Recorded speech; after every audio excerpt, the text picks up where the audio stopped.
I stood barefoot in the snow, a trash bag in one hand, and the sound of my husband locking the front door behind me in the other. That was the moment I realized. This wasn't a fight. This wasn't temporary. This was exile. And I wasn't supposed to come back from it. 10 minutes earlier, we were eating dinner. He poured himself wine. Talked about nothing. And somewhere between the last bite and the bill, he looked at me and said, "I think you should sleep somewhere else tonight." No emotion. No hesitation. Like he was choosing what to order for dessert. I thought it was stress. I thought maybe he just needed space. I thought I'd be back in the morning. But when I came back to grab my keys, the door didn't open. At first, I thought I had the wrong one. Then I looked up and saw him through the window. Arms crossed, phone in hand. "I think the house needs some quiet tonight," he said through the glass. "Come back when you're calmer." He didn't shout. Didn't flinch. Just watched me. Like this was normal. But we both knew. This wasn't space. This was exile. So I walked away. No shoes. No phone. No plan. Before we go any further, tell me in the comments, where are you watching from? And if this story hits home, don't forget to hit subscribe. Because tomorrow, I'm sharing a story even more unexpected than this one. But here's what he didn't know. Here's what none of them knew. I wasn't the kind of woman who breaks. Not quietly. Not permanently. And not without taking everything back. 3 weeks before the snowstorm, he suggested I cancel my gym membership. He said it wasn't necessary anymore. I remember laughing. Because at the time, I didn't realize he wasn't just cutting a subscription. He was cutting pieces of me. It started small. The way all erasures do. He said I should stop freelancing because his income was enough. Said it would be better if I focused on the house. On him. On our future. He even framed it as a gift. You don't have to work if you don't want to. But somehow, it never felt like a choice. Then came the calendar. He began managing our time. Scheduling my weekends around his plans. Reminding me when I could or couldn't see my brother. Even marking family dinners with his mother as non-negotiable. I told myself this was just marriage. Compromise. Teamwork. Until the day I tried to transfer $100 to my personal account. And found out it no longer existed. He'd closed it. Merged everything into our joint account. For convenience. That was the first time my stomach dropped. And it wouldn't be the last. The second time was when I overheard him on the phone. With someone named Vanessa. I was in the laundry room. Door slightly ajar. And his voice dropped just low enough to trigger instinct. He said, "She's almost ready." Then laughed. Not in a flirty way. In a calculating way. Like I was a piece on a chessboard. Being positioned for sacrifice. I didn't say anything. But I remembered. We lived in a 3-story home in South Denver. Paid off early, thanks to his business. He ran a chain of dental clinics. To the outside world, he was a model husband. Generous. Charming. Well-dressed. But charm is a costume. And generosity is just control. Dressed in expensive packaging. I started noticing more things. Locked drawers. shredded documents. Bank statements he refused to show me because they were too complicated. One night, I asked about a $6,000 charge to a property management company in Arizona. He looked at me like I was trespassing in his brain. "That's not your concern," he said. But the thing is, it was. Because that $6,000 came from an account that had my name on it too. That's when I started tracking everything. Quietly. Relentlessly. I bought a burner phone. Opened a new email. Created a spreadsheet. Labeled folders. Dated screenshots. If he was going to turn this marriage into a legal trap, then I was going to be the first one out of it. With evidence. I wasn't just tracking numbers. I was watching patterns, names, edits, folder paths. And that's when I found the file. Not by chance, but because I checked the folder history and noticed it had been renamed 2 weeks earlier. It used to be called Transition Docs, Vanessa. Now? Just Q4 Reports, 2024. Tucked inside a zipped folder on our shared desktop. Hidden in plain sight. But when I opened it, what I saw wasn't revenue. It was a plan. A checklist. Dates. Passwords. Legal templates for power of attorney forms. Rental contracts signed by someone named VK. Vanessa Kim. That was the moment I knew. He wasn't planning to leave me. He was planning to erase me. Financially, socially, legally. And then pretend I never existed. But the one thing he didn't plan for was what I would do next. I didn't sleep that night.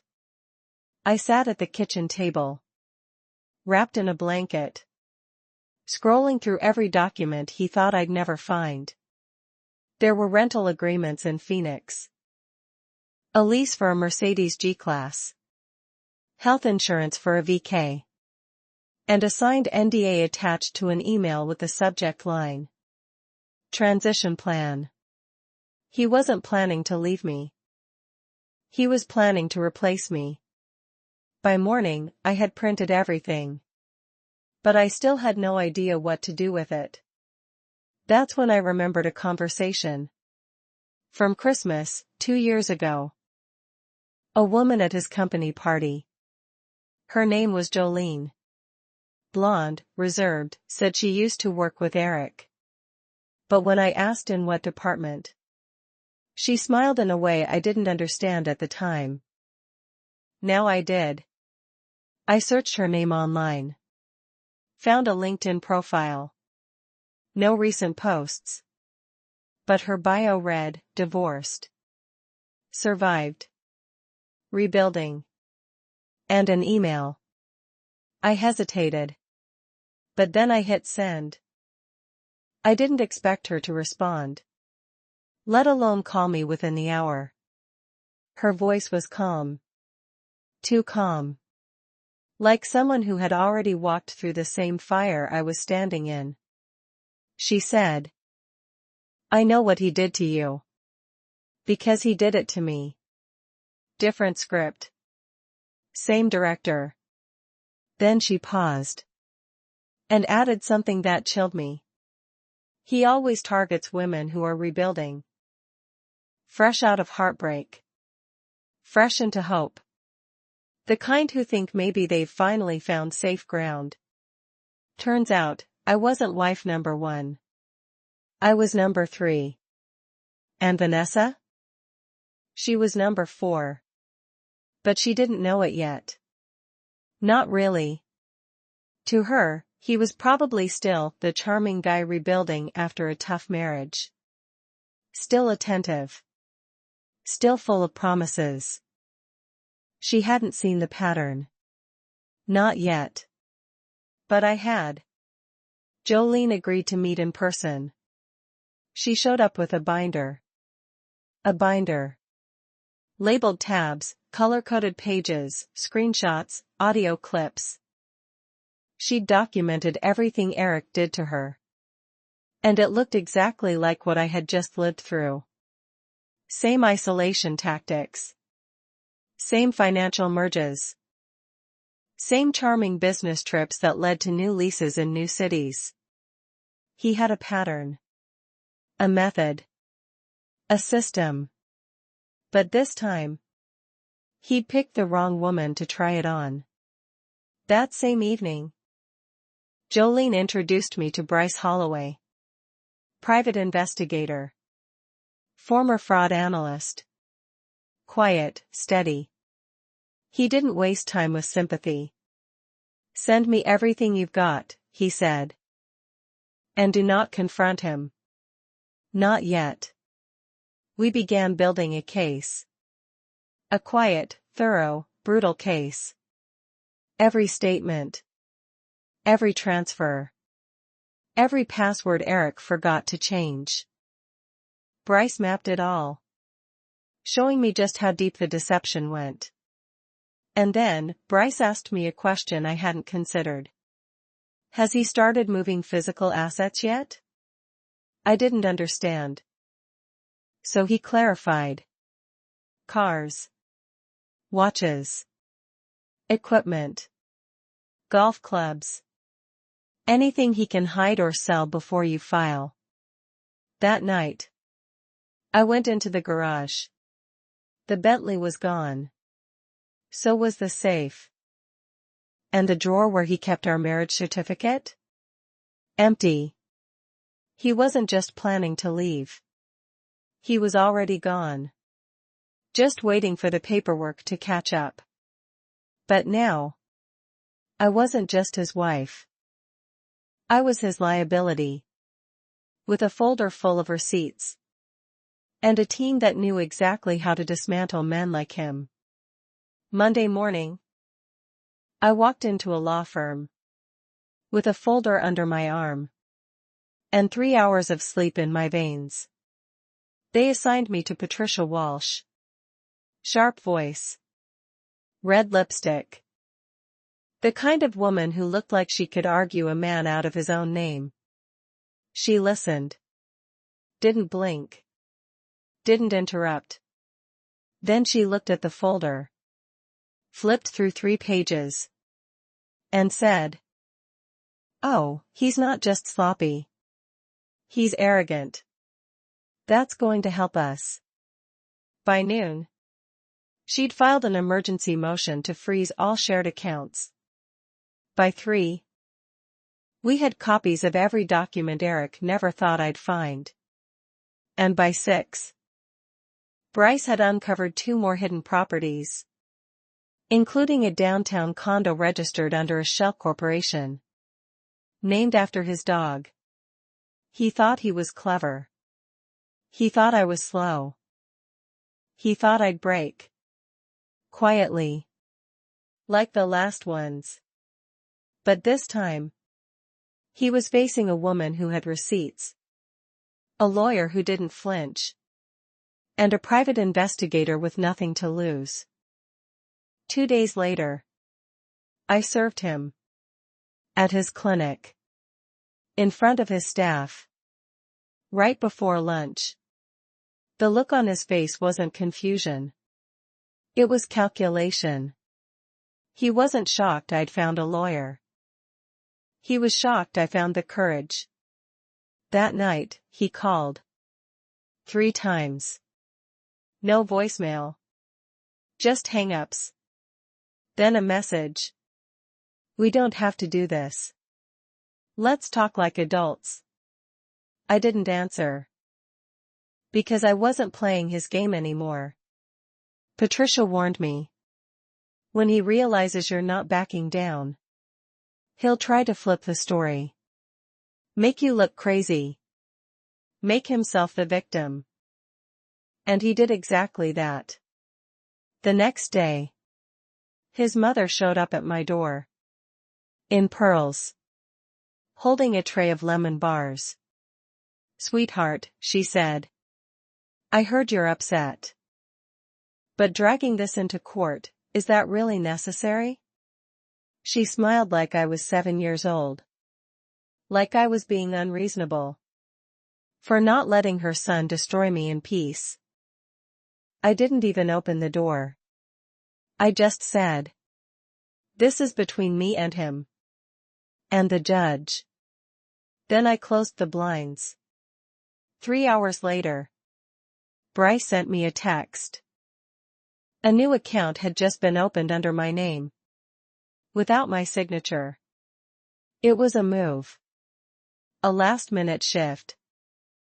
Eric was trying to make it look like I'd withdrawn money. Before I could prove that he had done it first. But we were faster. We froze that account too. Filed a fraud alert. And added it to the evidence pile. That was starting to look more like a book. Then a folder. The court date was set for the following Thursday. Eric still hadn't responded to our motion. But I wasn't waiting. I bought a new suit. Printed everything twice. And for the first time in years, I looked in the mirror and saw someone who wasn't asking for space. She was taking it. Thursday morning, I walked into the courthouse. In heels I hadn't worn in years. And a suit that still had the tags on. Not to impress him. But to remind myself. I wasn't walking in as his wife. I was walking in as his equal. With better evidence. Patricia met me at the security checkpoint. She looked calm. But I saw the fire in her eyes. He's here, she said. 3rd row. Armani suit. No wedding ring. I didn't look for him. Not yet. Inside the courtroom. The judge called us forward. Eric's attorney was Jonathan Blackwood. Yes. That Blackwood. The one with the billboards and the reputation for burying opposing spouses. But even he looked tense. Maybe it was the folder Patricia dropped on the table. Maybe it was the flash drive labeled confidential. Or maybe it was just the fact that we didn't flinch. When the judge asked for opening remarks, Blackwood stood up. And started with the same tired script. This was a breakdown in communication. A temporary separation. My client has nothing to hide. Then Patricia stood. And destroyed that illusion in 6 minutes flat. She started with the bank statements. Then the emails. Then the contracts. Then the voice memo. Eric's own voice. Saying she won't see it coming. The courtroom went silent. Even Blackwood looked down at his notes. Like they were suddenly written in a language he didn't understand. Then it was my turn. The judge asked if I had anything to say. Before ruling on the motion to freeze assets. I stood. And for the first time in a long time. I didn't hesitate. I was never consulted. Never warned. And never agreed to be erased. I didn't cry. Didn't shake. I just stood there. Like a woman who finally saw clearly. Eric didn't meet my eyes. The judge granted the motion. All assets frozen. All accounts monitored. And a forensic audit approved immediately. Blackwood asked for a recess. The judge said no. Outside the courtroom. Eric finally spoke to me. You didn't have to do this. He said. I looked at him. Really looked at him. Neither did you, I replied. Yet here we are. That night. He sent messages. Apologies. Promises. Blame. The whole carousel of manipulation. I didn't respond.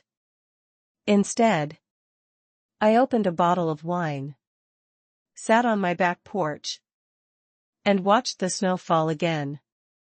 Same city. Same cold. But this time, I wasn't outside looking in. I was inside. And he was the one locked out. The morning after court, I woke up to 7 missed calls. 4 text messages. And 2 DMs from people I hadn't spoken to in years. Hey, just checking. Are you okay? I heard something weird about you and Eric. Please tell me you're not dragging this through the courts. It had begun. He was flipping the script. Playing the victim. Telling mutual friends that I'd had a breakdown. That he was trying to protect me. That I was misguided, confused, emotional. Classic. Patricia called it before it even started. He's not trying to win legally. He's trying to win socially. Destroy your reputation while you're too busy fighting to notice. So we responded. Not with noise. But with precision. We leaked nothing. We stayed quiet. We let the silence grow awkward for everyone who'd believed him. Because here's the truth. If someone lies about you loud enough, they expect you to scream in return. But when you don't, people start to wonder. Then came the letter. Mailed. Printed. Signed. A settlement offer. $75,000. My car. And the promise that he wishes me peace. I laughed. Not because it was funny, but because the envelope still smelled like his cologne. Patricia scheduled a private negotiation meeting. Not to accept, but to finish this on our terms. The room was cold. Conference table. 2 lawyers. 2 exes. And one truth hanging in the air like smoke. Blackwood spoke first. My client is willing to be generous, given the emotional nature of the situation. Patricia raised one eyebrow. Your client stole, lied, concealed assets, and altered legal documents. Generosity isn't on the table. Accountability is. Then I spoke. Calm. Clear. I want half of everything, liquid or not. I want oversight into the audit process. And I want him to publicly retract every word he spread about me. Eric scoffed. You're not entitled to that. I leaned forward. Then you'll have no problem proving it in court. Silence. Then he tried to bargain. Tone down the demands. Call it mutual resolution. But what he didn't know was that I had one last card left.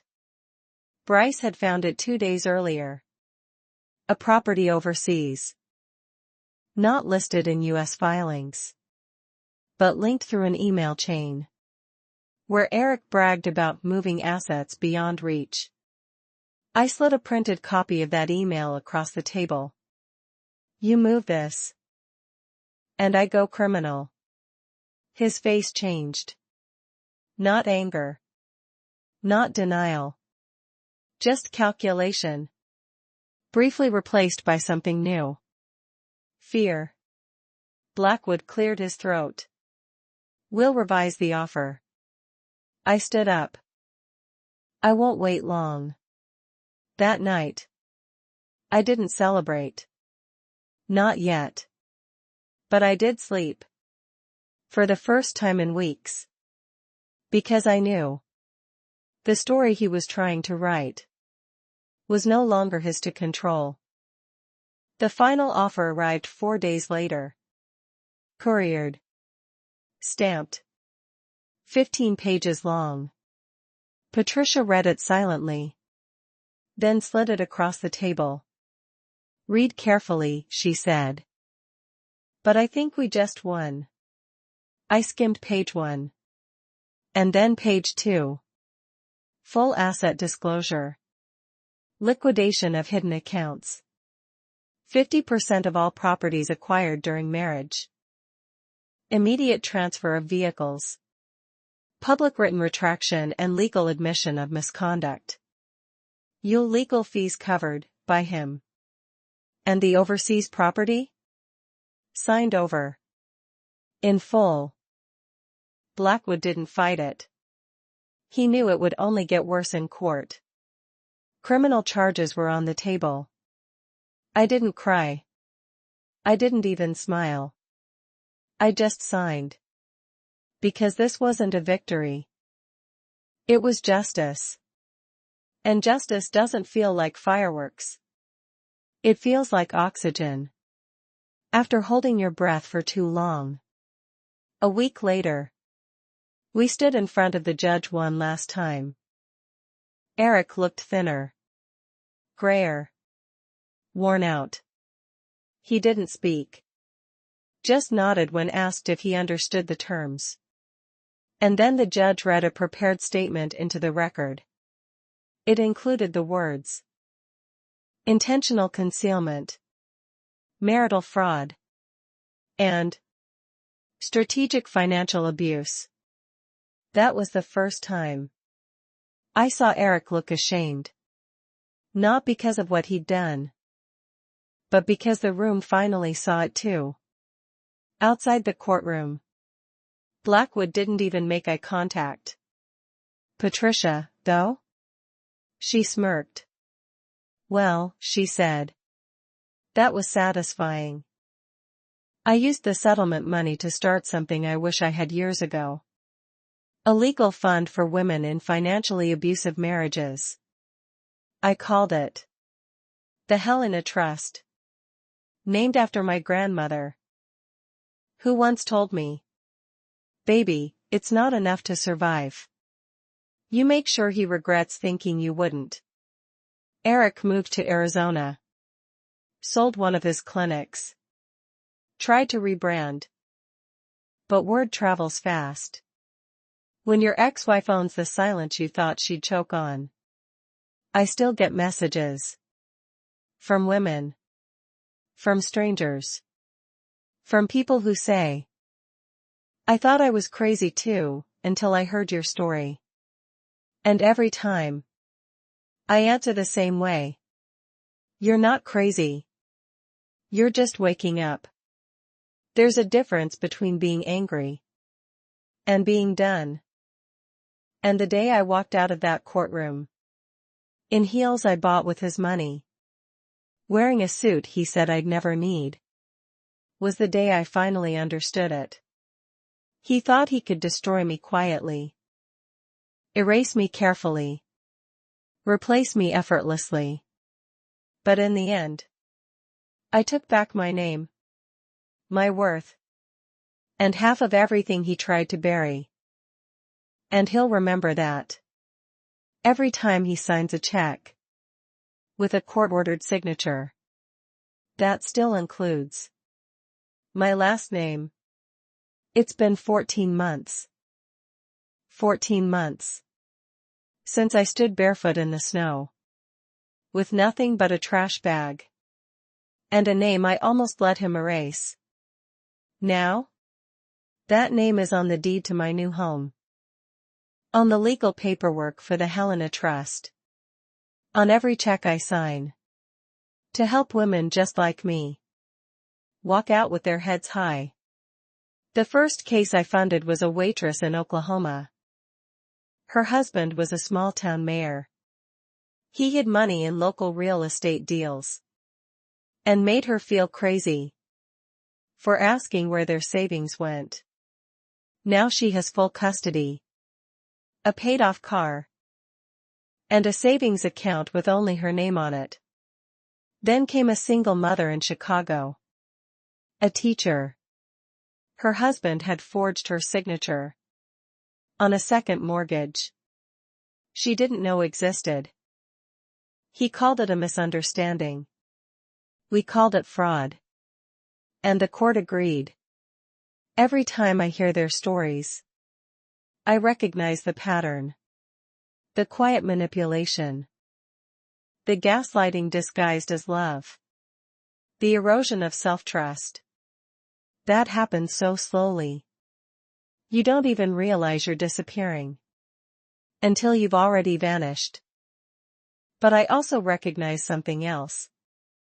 That moment. When they stop whispering. And start documenting. Stop apologizing.